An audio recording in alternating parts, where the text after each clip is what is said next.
Hi there, welcome back. My name's Heather. My name is Ernesto, and this is Mario, the little one. We got a little munchkin joining us today. So, if you're new to the channel, we currently live in Mexico. We are actually in the Baja California area. And how we came to live in Mexico is actually my husband was deported from the United States.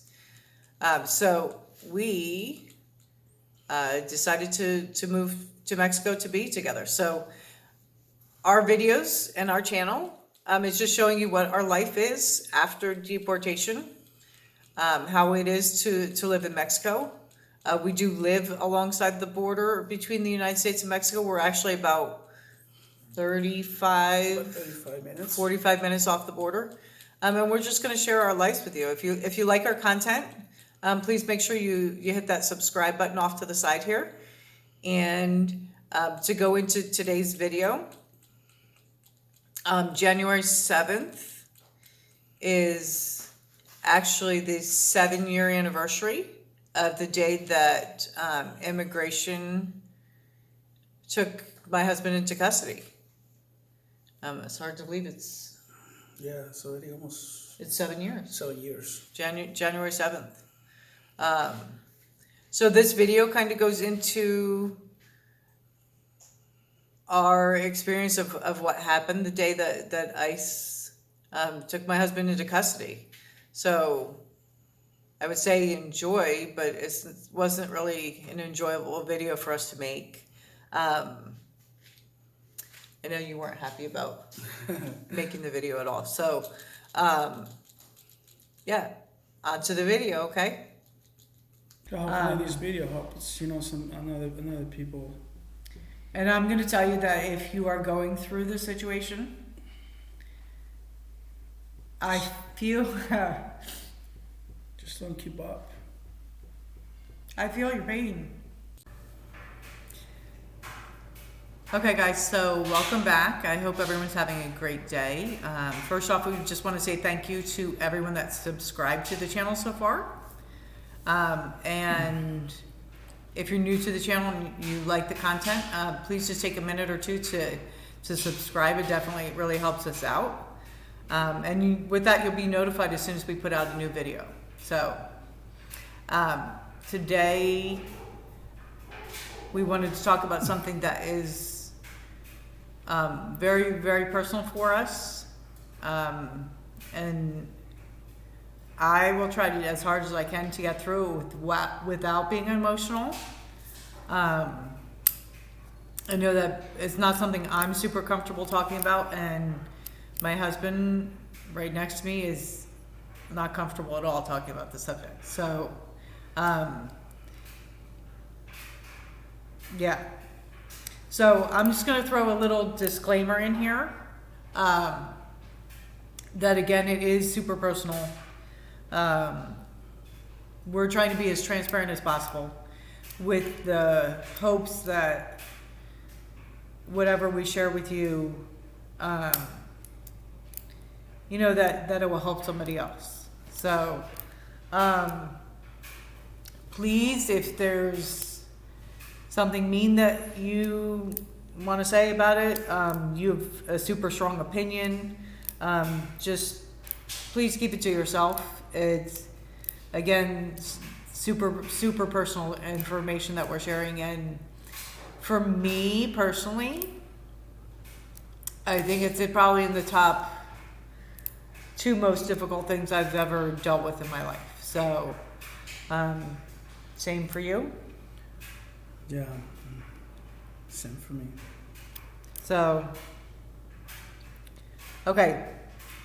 So before, and I'm gonna randomly be wiping tears probably. So before we go into too much detail, we were both previously married, correct? Right.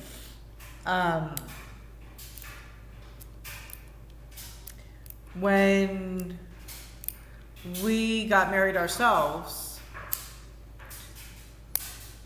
we did go through a lawyer at one point to try to adjust status for my husband, right? Yeah. But that lawyer basically told us that there was really nothing that we could do. And just based on what we were telling him, that if we even tried to apply for status, that most likely he would be deported. And there was really nothing we could do to adjust his status, make him legal in a good manner, right? Okay. So at that point, we didn't really think about it too much. We went about our day to day. Not that we forgot about it, because it's not something that you forget about. I mean, it's always like in the back of your head, that what if, right? Right. Anyone that's in the same situation that we were in, that what if is like a huge thing in your head. I think for a lot of people, it haunts you day in and day out. You're always thinking of, what if I get pulled over? What if somebody raises a job? I mean, there's so many situations, and you just think about it day in and day out. Right. Correct? Right. We basically, just kind of went through our life. We got married. We bought a house together, right? Yeah. Purchased cars. For the longest time we both worked in the restaurant industry. One of Ernesto's passions is cooking. You'll see, we'll throw some videos here and there of him making stuff. He is an excellent cook. And he worked at a concept that basically trained him to be a sous chef and then a chef. So, he's trained in all of this stuff of Italian food, Chinese food, American food. He makes Mexican food, Jamaican food, right? I mean, you cook everything. Very much everything, yeah. So, your dream was to what? Well, my dream was always to have a restaurant, Your own restaurant. Yeah, a restaurant. And then we did it. We did do that. We did that, yeah. Again, it wasn't our own restaurant. We had 2 other partners involved in the restaurant, but pretty much Ernesto ran everything, right? Yeah. I mean, it's all your recipes, and he trained all the team members to make everything. And we were doing that day in and day out. We were living our life. We're gonna post some dishes, our menu too, so you guys can see it.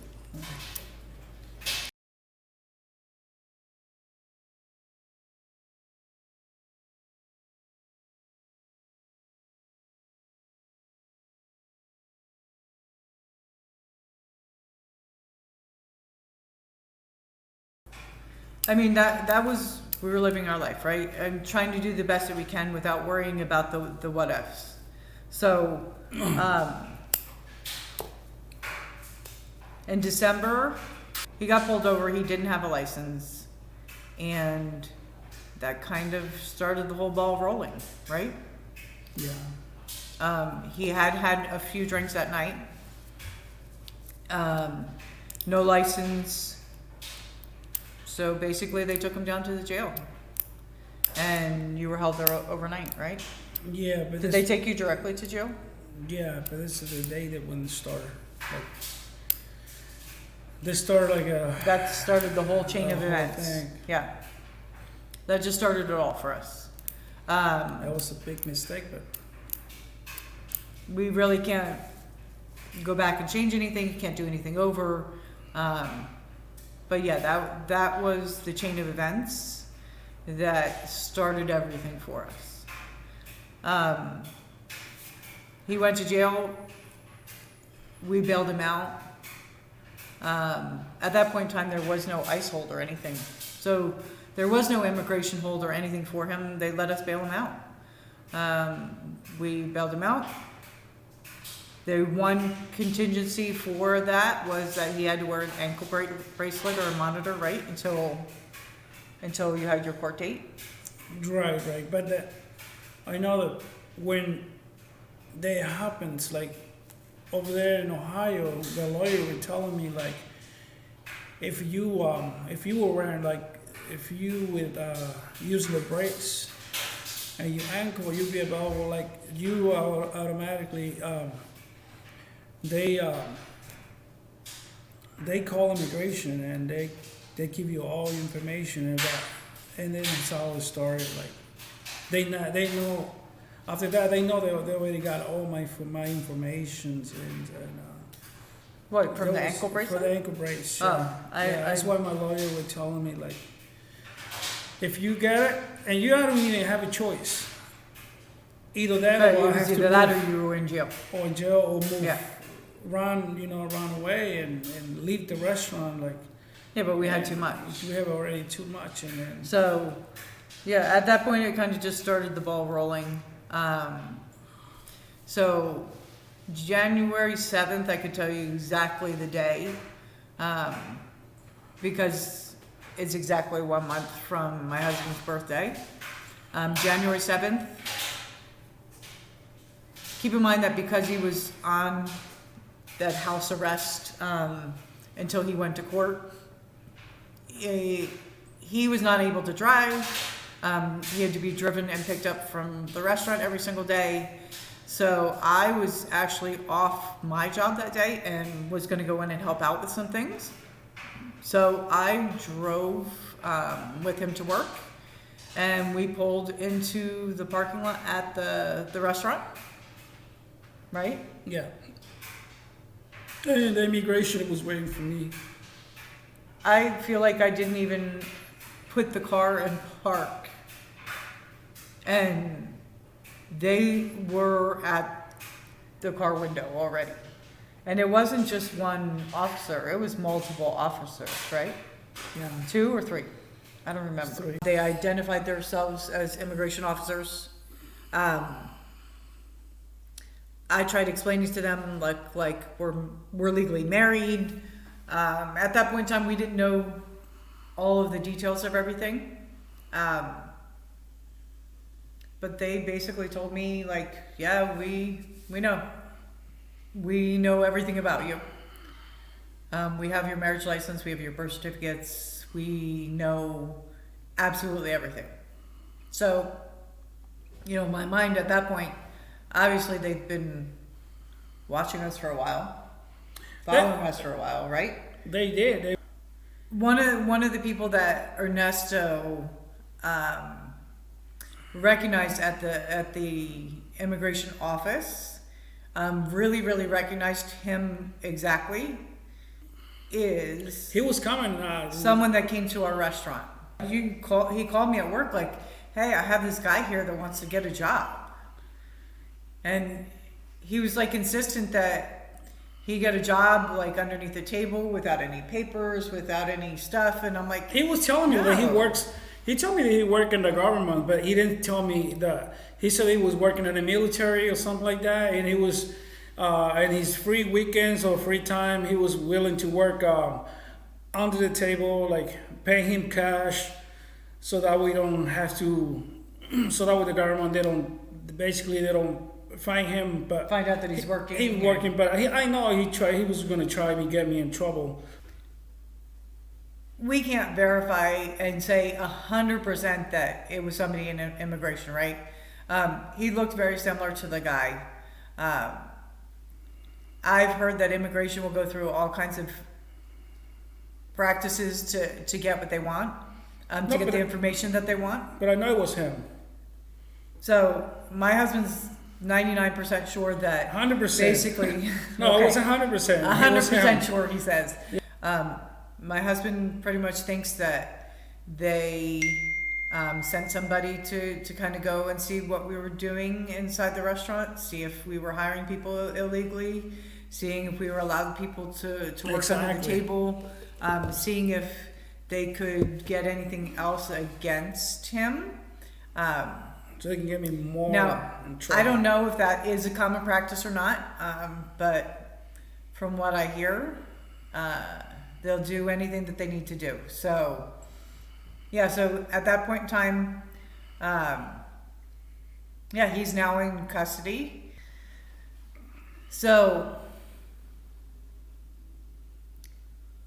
there's really, I mean, we reached out to a lawyer, we tried to do everything that we could. But it's hard over there. I hear Ohio. so many stories of so many people. You know, you want to have hope that something positive is going to come out of it, right? Right, right. You want to have hope that there's a chance. There's so many people that have been deported and are in the same situation that we were in, that have spent thousands and thousands and thousands of dollars on lawyers. We did get a lawyer. We tried to fight. The whole reason that my husband came to the U.S., we can kind of go into a little bit later on, but your father was murdered, right? Your uncle was murdered. There was just a lot of stuff that... No, just one uncle was like... Yeah. And, you know, we provided the death certificates, and it's crazy, the death certificates for things in the United States, you know, like it just says homicide or suicide or whatever it is of your death, and maybe a brief description. But it was really hard for me getting those, and during immigration stuff, getting the death certificates and actually having to have them like translated into English and all of that stuff, of like reading the details of the death certificates. But so we were trying to do the asylum. You know, we are in Baja California and not where he's from intentionally. Still to this day, I mean, when's the last time that somebody was murdered? A couple years ago. A couple years ago. My uncle, and that was why we were here in Baja. So there is some kind of family feud. Not really quite sure. We won't go into a lot of detail because that's not what this Right. video is about. You know, But we don't feel safe. We didn't return to the area of where he's from because we don't feel it's not safe. it's not safe. And we know that, and that's why we chose Baja, and that's why we chose to live the border life that we have. So, And well, one thing I'm going to go through is like, you know, I understand like immigration laws is very hard for people. They breaking the laws. One thing, you know, like I never been like a, you know, like using drugs or guns or fighting games or something like that, you know. It's what sometimes, you know, like make me a little bit more upset, but I mean, it's nothing really we can do, you know.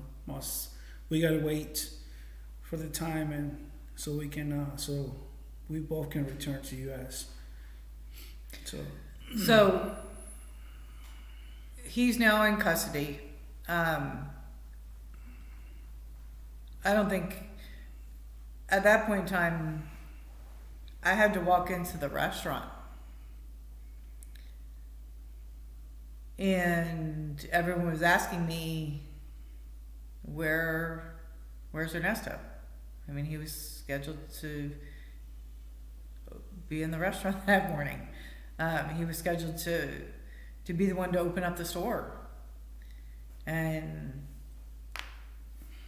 I couldn't even really talk. I couldn't even really say, like, what happened. Yeah. And I had a complete breakdown. I mean, I was a hot mess. It was just a really, really hard day. I had to call my parents and kind of talk to them, call my brother, and then just had to finally get a lawyer, and then sit and wait until he called. We fought the case. Obviously, you see how it worked out because we're here in Mexico. We're not in the United States at this point in time. But we did pour a lot of money into the case to try to fight just so that we could stay. But in doing all of that and doing a freedom, they do a FOIA request, which is the Freedom of Information Act, and anyone can file for that. You can file for a FOIA request for anything that you're looking for. So we did a FOIA request for all of Ernesto's information. We did find out that he had, because he had started the immigration process with his previous wife, they did put out a removal order on him, which was the next speed bump that we hit. Because you started, I started, and then I moved from one place to the other place because I didn't have no job and I don't have no place to live. So you and your ex split up. Right. So and he moved and didn't leave a forwarding address. They sent me that letter and I didn't show up for my residency. So basically that was like the final appointment that he had to go to get his temporary residency, right? Right. For 1 year, for three years. And he missed the final appointment. Because I moved. Because he moved. And adding. So because of that, then they put a removal order on him automatically, because he didn't show up for his court date or whatever it was that he had to show up for that day. So that kind of was the next speed bump, that he had a removal order. So we tried to get that removed, but the judge in Texas wouldn't accept it and wouldn't remove it. So because of that, then he was now had another illegal, because they wouldn't remove that, it was twofold of what he had, right? So yeah, basically, by the end of May in 2014? 2014. By May of 2014, he was here in Mexico. He was deported. Yeah. And there was really not anything that we could do. Right. So, yeah. Now we're here. And, I'm going to say that there's been a lot of, pain and heartache through all of it. A lot of nights of no sleep. A lot of nights that I would just lay up on the computer, trying to look information up, oh my God, now here we go with the what ifs again. I'm sure there's a lot of things in your life that you're always what ifs. And mine was, what if we need to move out of the United States? What if he gets deported? What if? I mean, by that time, it was 2014. We were already married for 5 years. And we had been together for even longer than that. We were together for 3 years before we got married. So, I mean, we were together for 8 years at that point in time. It's not like we were, 1 year married or 6 months married or anything like that and not been together. We were together for 8 years when he got deported. I'm just not going to throw that all away just because of the situation. So, I chose to keep our family together, and for that, as my husband says, always put your trust in God, put him first. Just that God would figure it out for us. Right. It may not be easy. Struggle, but we may struggle. We go through. But we just have to have patience that with time, that things will work their way out. So, Hopefully this video helps, some another people. and I'm going to tell you that if you are going through this situation, I feel Just don't keep up. I feel your pain. Like I know what your family's going through.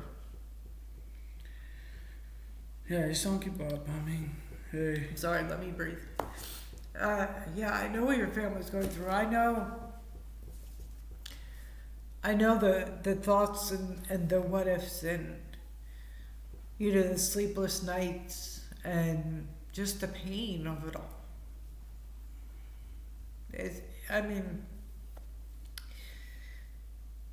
It for sure was probably, it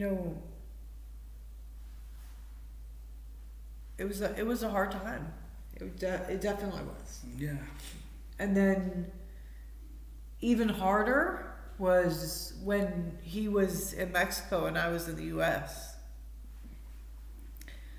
We generally, I'm going to tell you that we are both smart asses, right? Yeah, a little bit.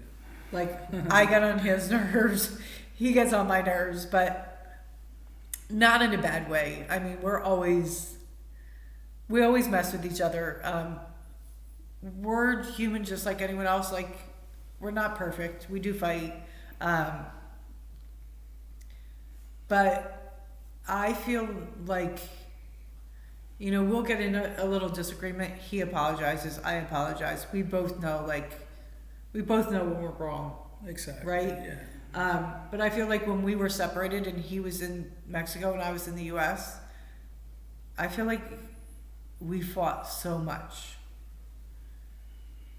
His frustration, my frustration, we're separated. We were trying to pay for 2 houses. Support him down here. The pay here is nothing. You're making 200 pesos a day, 500 pesos a day. There's people that are making $8-10 a day for working. How long of a shift be? What's the pay? Well, right now They work like an 8-hour shift or a 10-hour shift? 8 hours. Usually from 7 to 8, 7 to 12, and 1 to 4. So, they're working a long shift and they're getting paid 300 pesos. That's Right. like $15 for the whole day. So, yeah, everything was a challenge.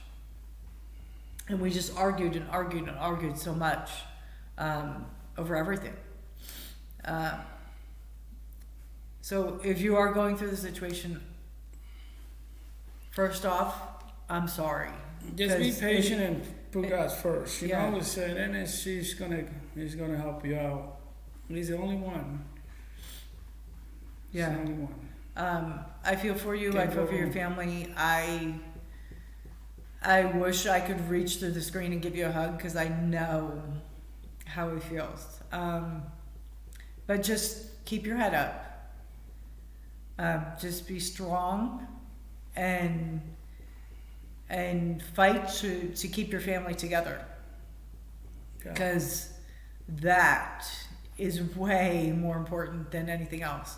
And don't let our broken immigration system of the United States that feels it's okay to separate families, that feels it's okay. Look at all the stuff that has been on the news of separating all these children from their parents, and they think it's okay, and there's still children that haven't been reunited with their parents correctly. Like, there's still kids that don't know where their parents are. There's still parents that don't know where their kids are. Like, our immigration system is beyond broken in the United States. But don't let that tear your family apart. Like, fight. Keep fighting.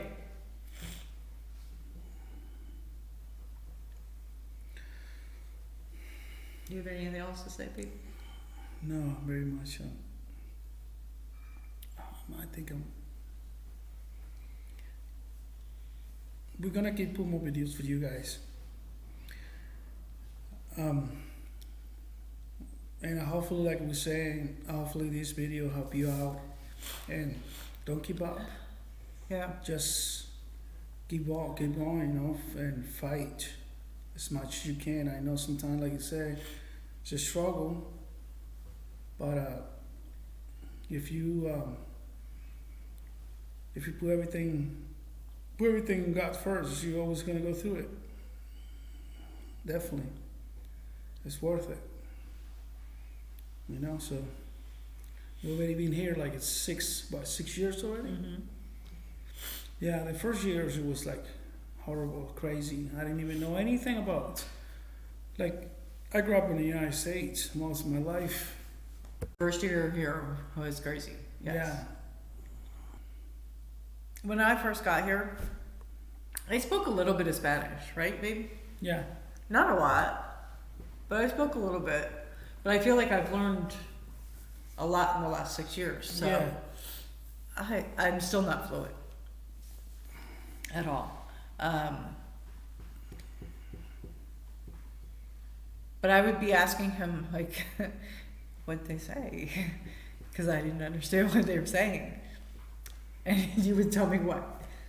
He would say, I don't know what this is. Right? Yeah. I mean, it was hard for me too, but I mean, we go through it, like I said, and you learn, and now it's a lot better. 6 years later. Yeah, it's a lot. I mean, you feel more comfortable, but everything very much, but you gotta see, you gotta fight. You can't keep up. You can't be like, because you gotta go and go to the street and looking for drugs and looking for crazy things. Just don't do it. Yeah. So if you are going through the situation, first off, I'm sorry. Just be patient and put God first. Yeah. And then he's gonna help you out. He's the only one. Yeah. He's the only one. I feel for you. I feel for your family. I wish I could reach through the screen and give you a hug because I know how he feels. But just keep your head up. Just be strong and fight to keep your family together. Because that is way more important than anything else. And don't let our broken immigration system of the United States that feels it's okay to separate families. So if you are going through the situation, first off, I'm sorry. Just be patient and put God first. And then he's gonna help you out. He's the only one. Yeah. He's the only one. I feel for you. I feel for your family. I wish I could reach through the screen and give you a hug because I know how he feels. But just keep your head up. Just be strong and fight to keep your family together. Because that is way more important than anything else. And don't let our broken immigration system of the United States that feels it's okay to separate families.